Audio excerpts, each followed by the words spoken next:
안녕하세요. 오늘의 사연을 시작해 보겠습니다.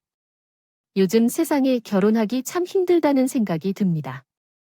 어린 나이에 벌써부터 무슨 말을 하냐 초장부터 그런 생각하시는 분들도 있을 것 같습니다만, 제가 이번에 겪은 일이 있어서 그러니 너그러운 마음으로 들어주세요. 특히나 요즘 뉴스에서는 1인 가구가 많아졌네, 결혼 생각하는 들이 없네 이런 말들을 참 많이 하는데, 일단 제 이야기부터 들어보시면 왜 요즘 사람들이 결혼 못하고 사는지 그 이유를 알게 되실 거예요.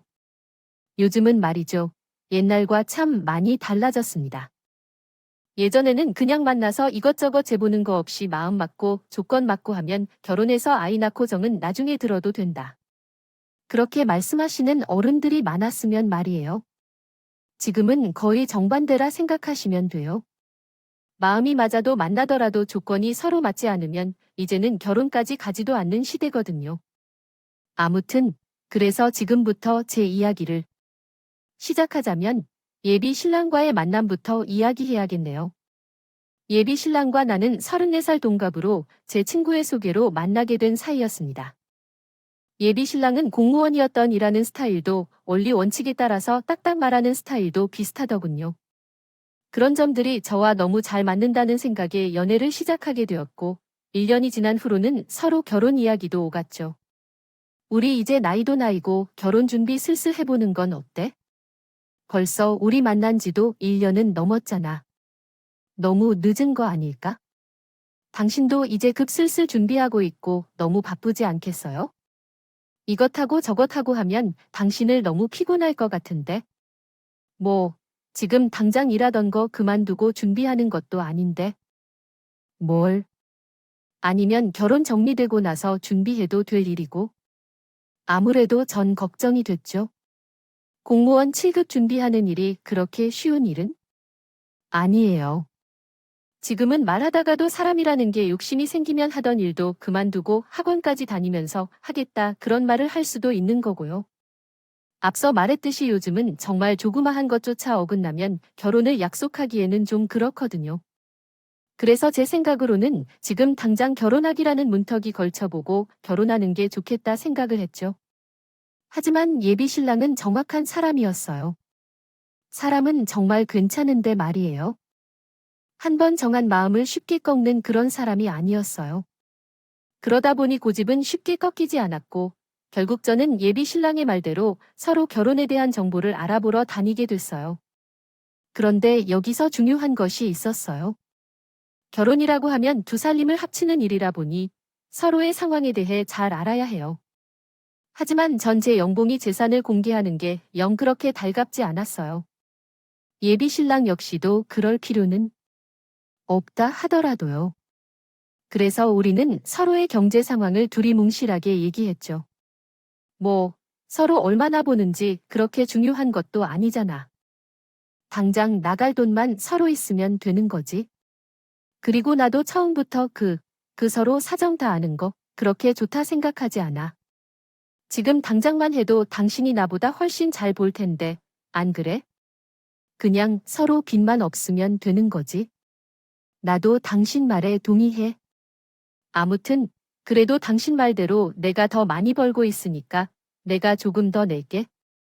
아무래도 남자들은 군대도 있고 해서 시작이 늦으니까. 왜 그렇게 생각해? 내 친구가 그러던데 잘 번다고 더 많이 내고 그러면 나중에 결혼하고 나서 싸우는 일도 많이 생긴다더니 그러잖아. 아무튼 내 말은 우리 결혼은 반반으로 하자는 거야. 일단 집은 어떻게든 서로 대출 당겨보고 조건에 맞는 집 구하고 혼수는 살면서 점점 늘리자. 부터 좋은 것 할 필요 없이 조절하게 가히 시작하자고 예비 신랑은 참 현명한 사람이었어요. 세상이 많이 변했지만 이런 생각하면서 정작 실천하는 사람은 찾기 어렵거든요. 그런데도 오히려 제가 더 많이 보니 더 내겠다 해도 본인이 직접 나서서 거절하면서 반반으로 하자 하니 참 고마웠어요.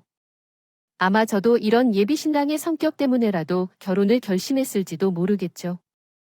아무튼 이렇게 큰 틀을 잡고 나서 구체적인 계획이 세워지고 난 뒤로는 이제 식장과 결혼식 날짜를 정하는 일만 남게 되더군요.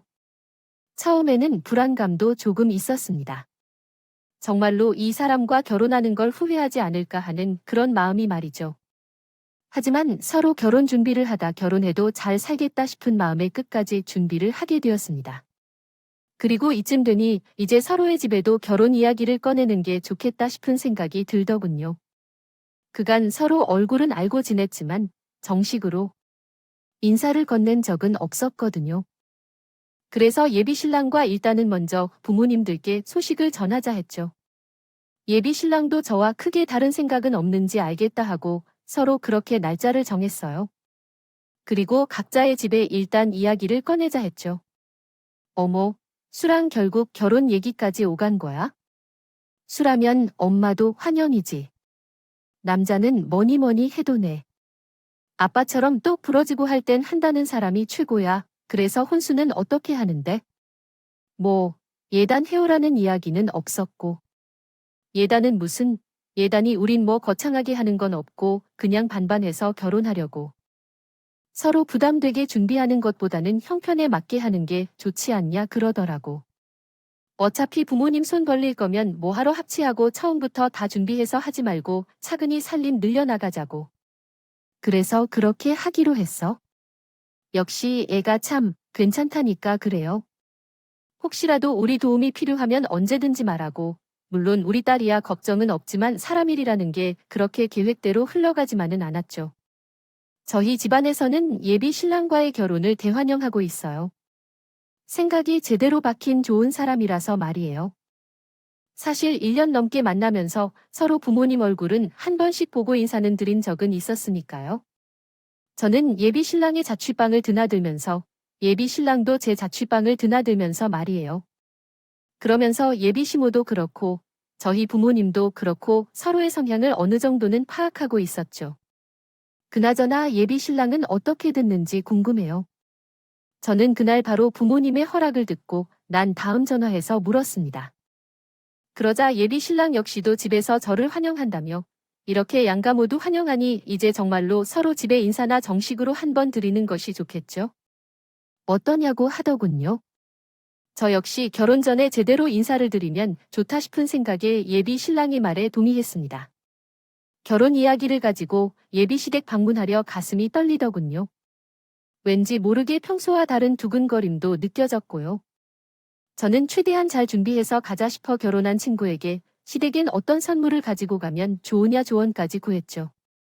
뭐 준비해 갈 것까지야? 어차피 지금은 결혼하겠다, 인사나 드리러 가는 거 아니야? 너무 처음부터 완벽하게 선물 준비해서 가고 그러면 나중에는 정말 힘들어진다. 그러니까 그냥 대충 어떻게 하면 되는지 어른들 앞에서 말이나 조심하라 이 말이야. 겨우 그런 것만 지키면 된다고. 그래도 결혼이라는 중대사를 이야기하러 가는 자리인데 지금이야 결혼 전이니까 그런 거지. 요즘엔 막상 결혼하고 나면 부모님이고 남편이랑 둘이서 살기도 힘든 세상이야. 그러니까 너도 눈치 보지 말고 대충 예의만 차려서 가. 제 친구들이 저랑 비슷한 성격인 애들이 많은데 뭐 준비하는 것보다는 그냥 예의만 탑재하고 가라고 하더군요. 요즘은 어차피 시대도 그렇고 어른들도 다 이해한다고. 그래도 전 빈손으로 가기는 그래서 한우 세트 하나 구해서 예비 시댁에 방문했습니다. 한 번씩 얼굴을 마주치곤 했던 예비 시모를 처음으로 예비 시댁에서 뵈니 예전과는 다른 공기가 느껴지더군요. 서로 옷도 갖춰 입고 딱딱한 분위기로 인사를 건네니 그 긴장감은 배로 늘었습니다. 그래도 예비 신랑이 옆에서 꽉 제 손을 잡아주어 한결 그 긴장감을 덜어낼 순 있었죠. 결국은 내내가 우리 현수랑 결혼을 하는구나 대기업 다니는 며느리라는 대환영이지만 텐데 얼른 결혼식 날짜 잡자. 사돈도 괜찮다 아시지? 아무렴 은혜 정도 되는 며느리 정말 어디 없지? 현수야, 은혜한테 잘해야 한다. 어디 가서 이렇게 똑부러진 아내 만나기 쉽지 않아. 거기다 직장은 얼마나 좋으냐? 아무리 우리가 널 잘 키워냈어도 제 짝 만나는 건 힘든 일이지. 암튼 그런 제 걱정도 잠시가 되었어. 예비 시부모는 아주 반갑게 저를 맞아주셨습니다.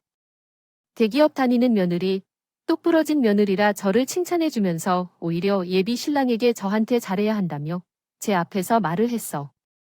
그 덕에 무거웠던 공기는 내 착각인 것처럼 한순간에 가벼운 공기로 변하더군요. 그날 저는 정말 즐겁게 예비 시부모와 편안한 저녁 식사를 즐겼고 예비 신랑 역시도 그런 제 모습이 뿌듯한지 제가 집으로 가기 전까지 내내 제 옆에서 저를 챙겨주기 바빴습니다. 그리고 이런 모습에 제 결혼 생활까지 행복할 거란 생각을 가지고 집으로 갔어요. 돌아갔죠? 그 기분이 하루 만에 무너질 줄은 꿈에도 모르고 말이에요. 다음 날, 어제까지만 해도 집에 잘 가서 푹 쉬어야 했던 예비 시모가 갑자기 제게 전화를 했어요. 저와 만나서 할 얘기가 좀 있다면서 말이에요. 혹시 어제 무슨 얘기라도 까먹고 안 한 거 있나 싶어. 저는 얼른 알아내겠다고 회사 끝나는 시간을 알려주며 근처 카페에서 만나자 했어요. 예비 시모는 알겠다며 그 시간에 만나자고 전해줘서 갑작스러운 연락에 저는 왜 전화했을까 싶은 궁금증에 일이 손에 잡히지 않았습니다. 일이 끝나고 카페로 가니 예비 시모는 이미 앉아서 저를 기다리고 있더군요. 차를 마시는 모습이 예사롭지 않았죠. 이건 뭔가 생기겠구나 싶은 느낌이 들었어요. 그래서 저는 조용히 다가가 예비 시모의 앞에 앉았습니다. 그래, 이제요. 마쳤니? 안 그래도 어제 내가 우리 집 양반과 아들 녀석 앞에서 하는 게 좀 그럴 것 같아. 따로 시간을 만들어라. 연락한 거란다. 결혼 준비하는데 많이 힘들지. 아들 녀석이랑 이야기 많이 했니? 내일랑 결혼 관련해서는 이야기가 거의 다 끝났어요. 그런데 어머님, 무슨 일로 보자고 하셨어요? 어제 저희 결혼 허락까지 다 해주셨잖아요. 바쁜 애를 내가 불렀지. 다름 아니라 너희가 얼마나 잘 준비하겠나이다. 이게 결혼이라는 게 너희끼리 하는 게 아니잖니? 응당 결혼을 하면 서로 해야 할 것들이 많은데 너희는 아직 어리고 해서 가서 내가 준비해왔지. 준비해야 할 거요. 저희 이미 서로 반반으로 혼수집하기로 다 합의했는데 이미 식장도 어디로 할지 다 돌아봤고 서로 예산도 이미 다 얘기했는데 와중에 무슨 어허? 방금 내가 말했잖니. 너희들은 결혼하면 끝이라. 생각하겠지만 결혼이 꼭 너희만 두고 이야기하는 게 아니라고 예부터 결혼이라 하면 서로 준비할 게 얼마나 많은데 현수가 반반이라고 했다고 정말 반반씩 하려고 한 건 아니겠지. 너처럼 똑똑한 애가 말이다. 저는 순간 어이가 없었어요. 이게 그 말로만 듣던 시어머니 노릇을 하려는 건가 싶은 생각도 들었고요. 오만 가지 생각이 다 들더라고요. 그래도 이렇게 가만히 있을 순 없다 싶어 제 할 말은 했죠.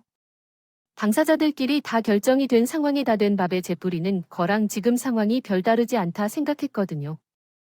어머님, 죄송하지만 현수 씨랑 재선에서 다 끝난 얘긴데 지금 이렇게 말씀하시는 건 아니라고 생각합니다. 저희도 오랜 이야기 끝에 결정된 사안이니 이 부분은 어머님이 좀 해주셨으면 해요. 아니, 무슨 양보를 하란 말이니? 너는 우리 애처럼 공무원 사이에 얻기가 쉬운 줄 알고 그렇게 쉽게 생각하나 봤는데 아무리 그래도 서로 할 건 해야지. 일단 내 얘기는 알겠고 이것 좀 보고 다시 말하자. 우리 간단하게 내가 준비해야 할 것들 적어본 거다. 그것도 많이 거니까 일단 읽어나 봐라. 예비 시모는 가방에서 봉투 하나를 건네니 거기 들어있는 서류를 읽어보라고 재촉하더니 전 이게 뭔가 싶어서 꺼내서 읽어봤죠. 세상에 정말 어이가 없었어요. 설마 이걸 다 준비하라고 적어 놓은 건가 싶을 정도로 빼곡하게 적혀 있더라고요. 그것도 브랜드별로 가격 비교까지 해서 말이에요. 결혼을 직접 준비하는 저도 이렇게까지 상세하게 알아본 적이 없는데 이걸 언제부터 준비했던 걸까 그런 생각이 들더군요. 둘이 직장도 다니는데 너희들끼리 알아보고 다니면 피곤할까 싶어서 내가 간단하게 추려서 가져온 거다. 일단 제일 위에 보이는 집이랑 차는 우선적으로 내가 준비해야 할 것들이고 그 밑에 점 찍힌 애들 있지? 걔들은 우리 현수랑 내가 잘 얘기해서 조율해. 이런 건 여자 쪽에서 먼저 정리해서 이야기해줘야 남자가 편해. 어머님 지금 이걸 저대로 다 준비하라고 가져오신 거 아니죠? 그리고 제가 왜 집을 혼자서 다 준비해요? 게다가 차는 또 뭐고요? 게다가 그 이야기를 왜 굳이 현수 씨 없는 자리에서 이렇게 저한테만 말하시는 거예요? 이건 너무 하신 것 아닌가요? 너는 우리 현수 사랑한다면서 힘들게 지하철 타고 다니는 모습이 보기에 마 아프지도 않았니? 결혼하면 너희들 형편에 제대로 된 집을 구하기는 하겠어. 집도 구하면 서로 직장이랑 거리도 멀어질 텐데. 너는 그렇게 차 끌고 다닌다지? 차도 없는 우리 현수는 그 먼 거리를 어떻게 대중교통으로 다니라고. 그러면 현수 씨가 알아서 사든지 해야죠. 게다가 이걸 전부 어떻게 준비해요? 저 혼자 하기엔 액수도 터이 없는데 3억이 무슨 애들 과자 값이라 생각하세요? 어머님도 지금까지 살면서 이런 큰 돈은 한 번에 쓴 경험 없으실 거 아니에요? 어머, 날 지금 우습게 보는 거니? 나네 시어머니다. 그리고 내 주변 대기업 다니는 애들 돈 먹은 거 다 조사해서 내가 감안하고 작성한 거야?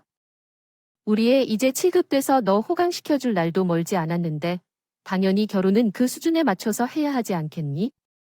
아무리 요즘은 애들끼리 결정한다고 하지만 어른 말도 들을 줄 알아야지. 너희들끼리 준비한 걸로 결혼했다가 남들이 뭐라고 하겠어?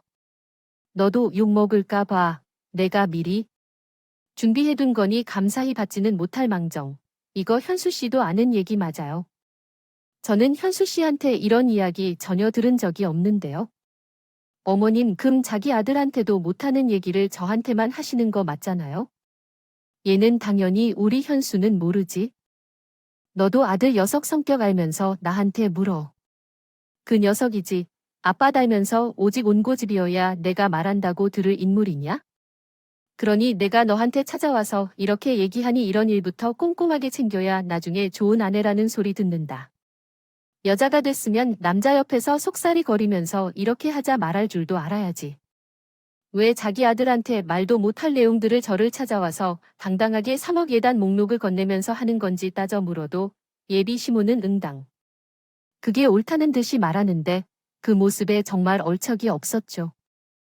라는 돈이 작은 돈도 아니고 너무나 당연하게 제가 해야 할 것처럼 말하는 예비 시모의 태도에 화가 단단히 났지만 일단 진정하고 저도 물었습니다. 만약 제가 이것들 다 준비한다 치면요. 시댁에서는 뭘 해주실 수 있는데요? 부부는 공동체라서요. 가는 게 있으면 오는 게 있어야죠. 저만 하는 건 너무 불공평하잖아. 새 세상에 너 회사 다니는 애가 그것도 모르니 우리의 현수는 공무원이 언제 잘릴까 걱정 없이 정년까지 꾸준히 다니고 나중에는 연금도 탈 텐데. 그걸로 먹고 사는 게 당연히 예단에 대한 보답이넌. 그 회사 언제까지 다닐지 장담도 못 하잖아. 어머님 논리대로라면 저 결혼하고 나서 현수 씨만 일해야겠네요. 저는 집에서 쉬고요. 그럼 되는 거죠? 제 미래는 현수 씨가 감당해주고 저는 지금 당장만 해결하면 되는 거 그렇게 말씀하시는 거 맞죠? 뭐 지금 우리 현수는 밖에서 열심히 돈 벌어오는데 집에서 발 뻗고 쉰다는 말이니 당연히 너도 움직일 수 있을 때까지 움직여야지. 혼자 벌어서 어떻게 양가 부모님을 다 책임을 져?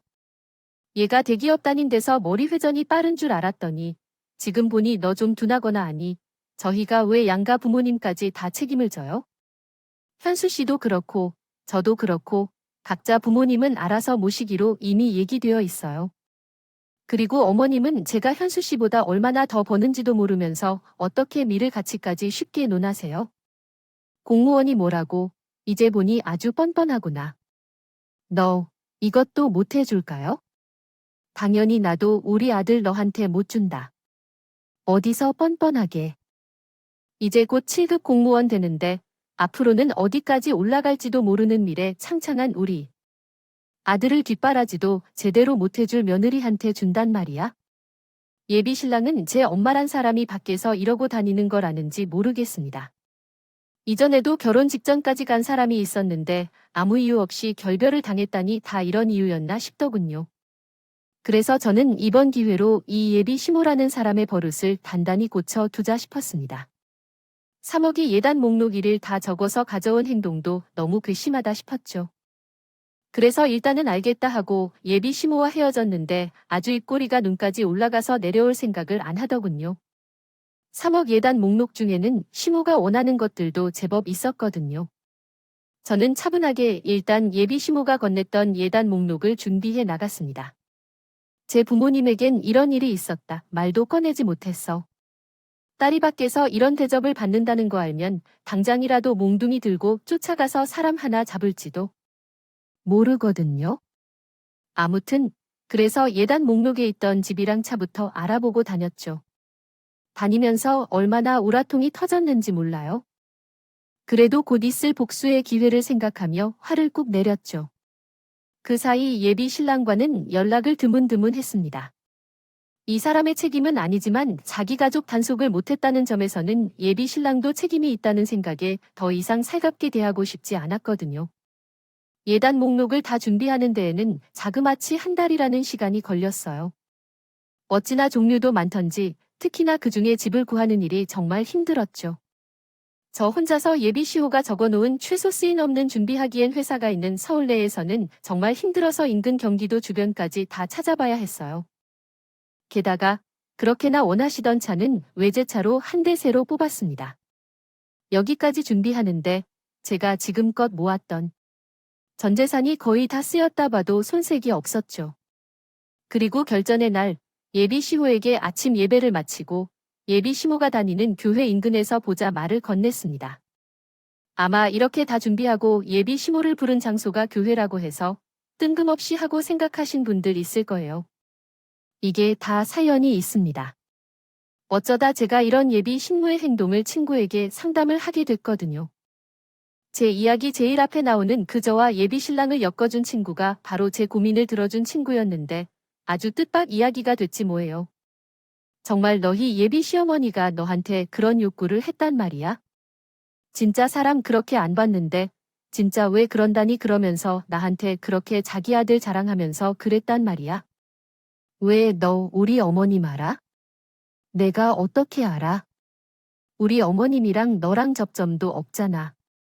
뭐야, 도대체 무슨 관계인데 우리 어머님이랑 너 사실 내가 말하는 너희 시어머니 우리 교회에 다니거든. 아무래도 내 예비 신랑이나 너나 나이가 좀 있으니까 또 예비 신랑이란 분이 한 고집하잖아. 아무래도 자기 아들이라고 결혼 못할까 걱정이 많으시더라고요.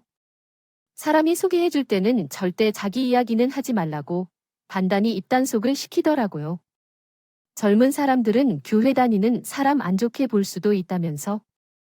아들이랑 전에 사귀던 여자가 자기 교회 다닌다고 헤어졌다고 친구의 이야기는 이랬습니다. 혼자서 일만 하고 지내는 저를 친구는 자기 나름대로 너무 걱정을 해서 사람이라도 하나 옆에 붙여주자 싶었대요. 그러면 일 말고 삶의 낙을 즐기고 살지 않을까 싶은 생각으로 말이죠. 게다가 친구 딸 아들을 조카며 예뻐하고 챙겨주는 걸 보면 저도 아이 욕심 없는 사람이 아닌 것 같은데 연애한다는 소식도 없으니 이대로는 안 되겠다 싶었대요. 그래서 자기 다니는 교회에 괜찮은 사람 있으면 소개시켜주려고 또래 친구들과 이야기를 좀 했는데 그걸 옆에서 듣고 있던 아줌마가 자기 아들 자랑을 하면서 저를 자기 아들한테 소개시켜달라 했답니다.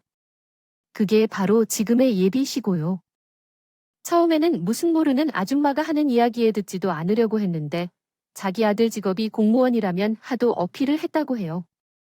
게다가 지금 자리 안주하지 않고 그까지 노리는 중이라는 말에 제 친구도 그 정도 노력하라면 일 좋아하는 저랑 얼추 잘 맞지 않을까 하는 생각에 예비 시호의 제안을 받아들였답니다. 그렇게 주저리 이유를 붙이던 친구는 처음엔 저한테 그 예비 시모의 만남과 소개 연유까지 다 말하려고 생각했대요. 그러다 제 연애 패턴을 알고 있으니 얼마 안가 헤어지겠지 싶어서 잠시 미뤄뒀더니 하필이면 회사에서 해외 발령이 떨어져서 1년간 외국에 나가게 되었던 거죠. 엎친 데 덮친 격이라고 말이에요. 해외 나가기 전에는 이전 일들을 다 정리하느라 바쁘고 출국 직전에는 해외 일정 수습하려고 비자나 이런 문제를 쫓아다니느라 바빴고요. 아무래도 가정도 있는 애라서 이것저것 처리하다 보니 바빠서 자기가 그 말을 안 한지도 깜빡 잊고 살았대요. 그러다 1년 발령 기간 끝나고 들어왔는데 저한테 신모 이야기를 듣고 곰곰이 생각해보니 자기가 그 얘기를 안 했구나 싶어서 아차 했었다네요. 진짜 미안해. 정말 내가 그런 얘기를 깜빡 잊었을 줄은 꿈에도 몰랐어. 아, 그때 아무래도 애들도 있고 해서 3명분을 한 번에 준비하다 보니까 남편이랑 애들 해외 교육 문제로 이리저리 다투기도 했고. 뭐, 바쁘니까 그럴 수도 있지. 그런데 난 아직도 이해가 안 가. 아무리 대기업 다닌다고 해도 내가 돈을 모았는지 안 모았는지는 어떻게 알았을까? 자기는 주변에 물어봤다만 사람마다 다 편차가 있고 생활이 다르기 때문에 알 수도 없는 얘길 텐데 그게 말이야? 사실은 약간 원인이 뭔지 알거든. 왜 너희 부님께서 노후 준비를 잘 해주셨잖아요. 말해두면 그 남자랑 만날 때 너한테 도움이 되지 않을까 싶어서 같이 말하긴 했는데 난 그 사람이 정말 그럴 줄 몰랐어. 어떻게 아무리 사람이 돈에 눈이 멀었다고 하지만 예단을 4억이라고 하니네.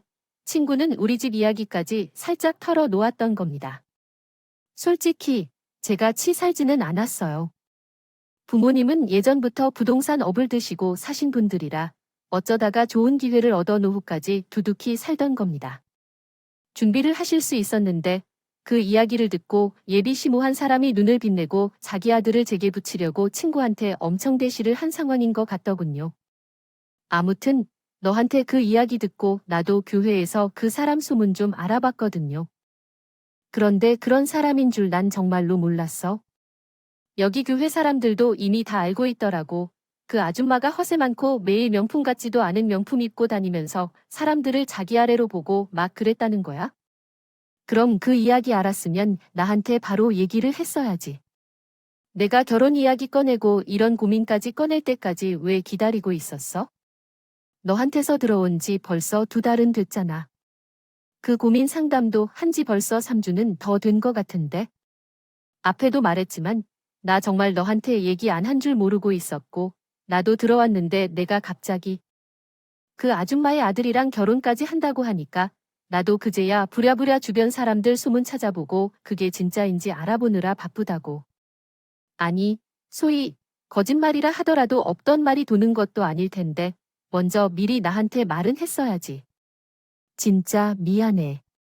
일이 이렇게 될 줄 내가 알았나 뭐. 그래도 아무튼 정말 미안해. 내가 괜히 그런 사람 소개시켜줘서 일을 이렇게 만들었네. 예비 신부라는 사람은 평소에도 명품백을 들고 다니면서 교회에서 자기가 능력이 있는 집안 사람인 척하고 다녔다고 하더군요. 그러고는 집에서는 자기는 아주 고상한 사람인 척, 돈은 물론이고 작은 것 하나도 아끼고 사는 사람인 척하면서 자기 아들과 남편을 속여가며 지금껏 살았던 겁니다. 물론 그럴 수 있었겠죠. 그 집안 남자들은 교회라고 관심도 없어서 여긴 쳐다보지도 않았거든요. 그러면서도 말이에요. 예비 시무는 모태 신앙이라면 교회는 또 철석같이 나와서 기도하고 예배는 무조건 참석하고 그랬대요. 교회 사람들이 뒤에서 자기에 대해 수근거리던지 말든지 상관도 안 하고 말이에요. 참 웃기는 사람이죠. 이런 상황이다 보니 친구도 자기가 들었던 예비 시호의 소문이 진짜인지 확인을 하고 다니느라 자기 나름대로는 무척 바빴다고 하더라고요. 같이 회사 다니는 입장에 예비 시후의 소문도 찾아다니고 그 와중에 제가 그런 고민까지 늘어났으니 아마도 친구 나름대로 속이 답답하고 이러지도 저러지도 못해서 목이 많이 탔을 겁니다. 아무튼 이런 예비 시호에게 어떻게든 복수하고 싶다고 제가 친구에게 말하니 친구가 아주 좋은 생각이 있다면서 하나를 저한테 말해주더라고요. 그리고 저는 이 날을 위해서 모든 걸 준비하고 예비 시모가 예배에 참석하기만을 기다렸다가 친구의 신호를 받고 예배실로 조용히 들어가 앉았죠. 그렇게 아침 예배가 시작되고 얼마 지나지 않아 저는 기도를 하는 척하면서 핸드폰 소리를 최대로 키운 다음 저번에 저와 만나서 예단을 운운하던 예비 시모의 목소리를 예배실에 있는 사람들이 다 들으라 틀었습니다. 이건 어떻게 얻었고요? 제가 업무 중에 회의를 할 일이 많은데 이때 버릇 중 하나가 바로 녹음을 하는 일이거든요. 아무래도 고객의 요구를 받아 프로그램을 만들던 일을 하다 보니 앞다투어 달라지는 사람이 워낙 많아야만 말이죠. 어쨌든 그런 제 버릇 덕에 그날 예비 시모가 한 말을 토시 하나 빼놓지 않고 저는 다 녹음을 하고 있었죠. 예비 시모 말을 듣다가 중간에 아차 싶어서 내가 왜 그랬나 싶었다가도 끝에는 예단 얘기를 잘 녹음했다 싶었어요. 그날 제가 그렇게 큰 소리를 내고 나갈 수 있었던 원인 중 하나였으니 그래서 참고 지금 이 순간을 도모할 수 있었던 거죠. 어디선가 들려오는 자기 목소리에 예비 시모는 놀라면서 주위를 둘러봤고 사람들은 예비 시모가 했던 말에 어떻게 저런 옛날 생각을 가진 사람이 있냐? 와, 요즘 시대에 정말 저런 말 하는 거야? 하며 수근거리기 시작했습니다. 목사님이 소류의 범인을 찾아 저한테 다가왔지만 저는 멈추지 않았어요. 목사의 행동에 예비 심으는 범인이 저라는 걸 알아챈지 얼굴이 빨개진 채로 저한테 달려와 제 핸드폰을 바닥으로 내리치며 핸드폰 소리 크게 소리쳤습니다. 저는 그런 예비 시호에게 지시하지 않고 눈앞에 해오라 했던 예단 목록, 부동산 계약서, 자동차 등록증을 보여줬어요. 어때요? 이제 마음에 좀 드세요? 제가 이런 걸 하나 제 손으로 못 해올 줄 아셨어요. 그런데 어쩌지? 이거 다 제 명의로 되어 있어서 말이에요. 어머님이 이거 누구 명의로 할지는 저한테 말 안 해주셨잖아요. 어머님? 아니, 아줌마 덕분에 돈만 모으느라 바빴던 제가 이렇게 호화로운 생활도 해보네요. 고마워요. 그런데 예비 시모도 저한테 지기 싫었는지 얼굴은 아주 큰 소리를 치고 있는데 그래도 교회에서 자기 체면도 있고 주변 사람 눈들도 있고 그러니 처음에는 고상을 떨면서 조용히 말을 하더라고요. 지금 이게 무슨 짓이니? 그리고 요즘은 다 이렇게 하는데 너만 하기 싫다고 유난히 그나 게다가 너도 그랬지. 너 우리 아들보다 돈 많이 번다고 나한테 그렇게 말했으면서 지금 와서 이게 뭐 하는 짓이야? 아주 고상한 척은 다 하는구나 싶었어요. 그래서 제가 이 계획을 잘 세웠다 싶었죠. 친구가 예상했던 대로 예비 시모는 제대로 화를 못 내고 개타들 하려고 자꾸만 저를 물고 늘어지더라고요. 물론 저도 지지 않았죠. 그래서요.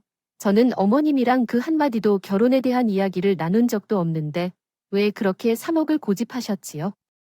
그죠. 자기 엄마라는 사람이 예단으로 3억을 해오라 했다면 그 사람이 이렇게 가만히 있을 사람이 아니거든요. 겨우 참고 있던 사람을 살살 약 올리니 아주 얼굴이 홍당무처럼 변해서는 쉽게 본성을 드러내더니 참 이렇게 쉬운 사람도 없었습니다. 이렇게 저와 친구가 예상했던 대로 흘러갈지는 저희도 몰랐던 일이거든요.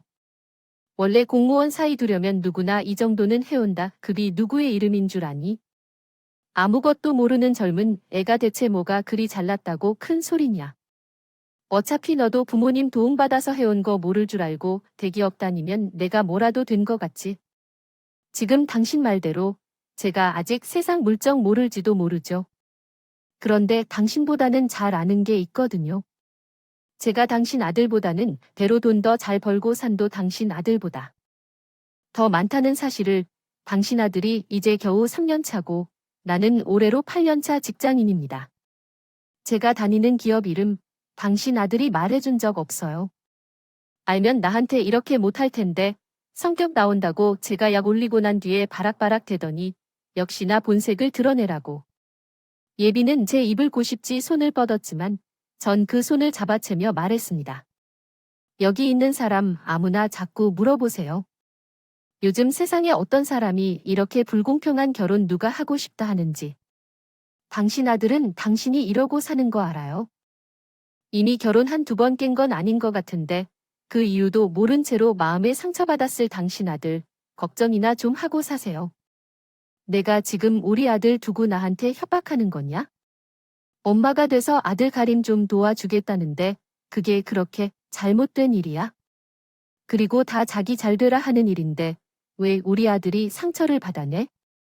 그러면 앞으로도 그 앞가림 평생 하고 사세요. 저는 당신 아들, 그 당신한테 하려니까 아주 엄마 치마폭에서 사는지도 모르는 사람 누가 데리고 살고 싶겠어요? 평생 그렇게 품에 안고 사세요. 어떻게? 하나님 앞에 두고 그런 말을 해? 너 정말 우리 아들 사랑해서 결혼하겠다는 애는 맞니? 사랑이 어떻게 이렇게 손바닥 뒤집듯이 변할 수 있어? 너 혹시 우리들 가지고 놀려고 그랬던 건 아니냐? 그게 아니라면 사람 마음이 어떻게 쉬어? 제 마음이 쉽다고요. 말 조심하세요. 당신 아들 사랑해서 결혼하려는데 그 앞에 커다란 벽 세운 건 누구고? 당신 말 따라 부부는 일심동체 공동체라서 왜 저만 다 감당하라 그러셨어요? 그럴 거면 그냥 지나가던 호구를 잡으세요. 엄한 사람한테 금내 놓으라 하지 말고 교회 사람들 전부 저와 예비 시모의 싸움을 구경했고 저는 그런 예비 시모를 두고 바로 교회를 빠져나왔습니다. 그리고 그 길로 예비 신랑한테 전화해서 당신 엄마 때문에 우리 결혼 없던 일로 할 테니까 그렇게 알아라 하고 못을 박았죠. 그러자 예비 신랑은 당황해 다시 전화를 하더군요. 아니, 다짜고짜 무슨 일이야? 왜 갑자기 그게 무슨 소린데? 왜 우리 결혼을 없던 일로 하자고 그래? 일단 진정하고 만나서 이야기해. 무슨 일이 있었는지 제대로 이야기는 해줘야지. 당신, 지금 이상한 거 알지? 당신은 제발 앞만 보고 살지 말고 제발 안쪽 살림도 단속하고 살아. 그리고 난 더 이상 할 말이 없으니 당신, 그 잘난 엄마하고 이야기나 해. 더 이상은 내 입도 아프니까 자기, 엄마가 그렇게 밖에서 행동하고 다니는데 어떻게 집에서는 아무것도 모르고 그렇게 살 수가 있어? 대체 그게 무슨 소린데? 우리 결혼에 왜 갑자기 엄마 이야기가 나와? 우리 엄마가 뭐 당신한테 뭐라고 했어? 대체 지금 무슨 상황인데? 나한테 따지지 말고 예비 7급 공무원 아들 둬서 아주 콧대 하늘 끝까지 솟아있는 당신 엄마한테 가서 물어보라고. 세상에 기가 막혀서 예단을 3억이라는 사람이 세상에 어디 있어? 제 말에 할 말이 많은 듯이 전화를 놓지 못하던 예비 신랑이지만 전 냉정하게 그 전화를 끊어버렸죠. 그 후로 비신랑이 집에 가서 어떻게 했는지 친구가 그날 이후로 예비 시모의 모습을 교회에서 볼 수 없었다고 하더군요. 저라도 얼굴 들고 살기 힘들었을 거예요. 한편 예비 신랑은 그날 이후로도 계속 연락 와서 제발 한 번만 만나달라. 엄마도 미안하다고 사과한다 하길래 얼굴 보면서 그 사과 한 번 받아보자 싶어서 나를 한 번 잡았죠. 거기서 만난 예비 시모와 예비 신랑은 그새 무슨 일이 있었는지 아주 얼굴이 홀쭉해진 상태더군요. 엄마가 이 사람 화나게 한 거니까 당장 무릎 꿇고 사과해. 어떻게 나한텐 말도 없이 이런 일을 저질러 그리고 아들 앞에서 했다고 당당하게 말하고 다녔어. 난 이제 어떻게 얼굴 들고 다니라고. 이전에 내가 만났던 사람들한테 전부 이렇게 하고 다녔어. 아들 위하면 제발 가만히 좀 살아. 예비 신랑은 화가 단단히 난 모양인지 제 앞에서도 예비 시모에게 소리를 치더군요. 아직도 속에 있는 화가 다 안 풀린 것 같았죠. 그러면서 제 앞에 예비 시모를 밀어놓고는 무릎 꿇고 쟤한테 사과해 하면서 자기 엄마를 대하는데 그건 내가 봐온 그 남자와 같은 사람인가 싶기도 했다. 하더라고요. 예비 시모로는 예비 신랑의 말처럼 정말 제 앞에 무릎을 꿇고 사과했습니다. 물론 입에 발린 말로 말이죠. 너한테 정말 미안했다. 내가 정신이 나갔었나 봐. 너희 집이 부동산으로 잘 산다는 소리를 들어서 우리 아들한테 도움이 될까 싶어서 내가 욕심에 넘어 과해서 일어난 일이야. 그러니 제발 우리 아들만은 좀 받아주렴. 응. 나이 드신 분이 무릎까지 꿇으면서 용서를 비는데 전 이상하게 오히려 이런 모습 보니 어처구니가 없더군요. 왜냐하면 하는 말에 하나도 변명이 안 들어있는 구석이 없었으니까요. 게다가 전부 자기 자식이 잘 되길 바라는 욕심에 그랬다는데 세상에 욕심 없이 사는 사람이 어디 있겠어요. 게다가 그렇게 모태신앙이라면 신을 믿는다는 사람이 욕망에 사로잡혀서 말이죠. 그러게 있을 때 잘하지. 지금 와서 이러는 의도가 뭘까요? 그래서 저는 이날 두 사람에게 쐐기를 박았습니다. 정말 아들한테 한마디도 없이 이런 일을 저질렀어요. 당신이란 사람은 대체 양심이 있는 거예요? 저 알고도 다른 며느리가 되어야 할 사람들한테 다 했을 거 아니에요? 공무원이 뭔데요? 당신 세대나 공무원 잘 먹고 잘 살았지. 지금은 대접도 잘 못 받고 사는 거 아시죠? 제발 뭘 알고 그렇게 끼어들어서 말을 하든지 하세요. 아무것도 모르면서 왜 그러셨어요? 제가 쏘는 말로 얘기를 하자. 예비 시모도 그제야 순순히 자기가 했던 생각을 군요. 물론 절대 사과하는 것 같지는 않았지만요.